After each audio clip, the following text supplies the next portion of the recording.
नमस्ते, राधे राधे। मैं कविता जायसवाल आप लोग को एक नाच गीत सुनाने जा रही हूँ। पसंद आएगा तो लाइक सब्सक्राइब जरूर करना, कमेंट बॉक्स में जरूर बताना कैसा लगा हमारा नाच गीत आप लोग को। मानी लेता है राजा हमरो कहनामा, मान लेता है राजा हमरो कहनामा, मान लेता है राजा हमरो कहनामा। हमके गढ़ाई देता सोने का हरवा, हमके गढ़ाई देता सोने का हरवा। का करबू हे रानी सोने का हरवा, का करबू हे रानी सोने का हरवा।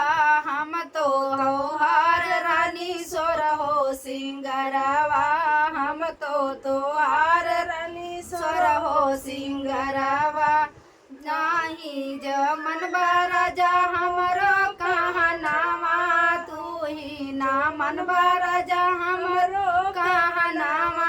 आजू से बंद तोहर खाना पानी दानामा, आजू से बंद तोहर खाना पानी दानामा। हे राजा मान देता हमरो कहनामा, हे राजा मान लेता हमरो कहनामा।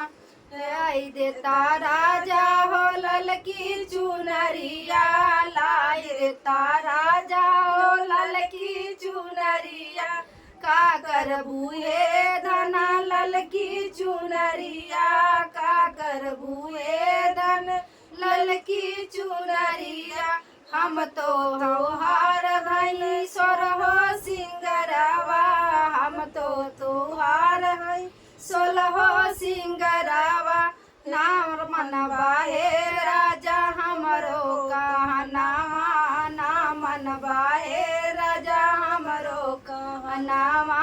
आजू से सोया राजा तू ही बहरामा, आजू से सोया राजा तू ही बहरामा। हे राजा मान लेता हमरो कहनामा, हे राजा मान लेता हमरो कहनामा।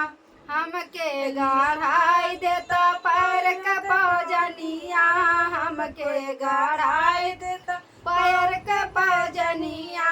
का करबू हे रानी पाँव पैजनिया, का करबू हे रानी पाँव पैजनिया।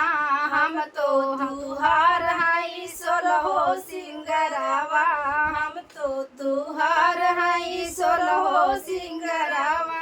ना मनवा हे पिया हमरो कहनामा, ना पहनवा हे राजा हमरो कहनामा। आजू से सोया राजा जाई बहरामा, आजू से सोया राजा जाई बहरामा। हे राजा मान लेता हमरो कहनामा, हे राजा मान लेता हमरो कहनामा।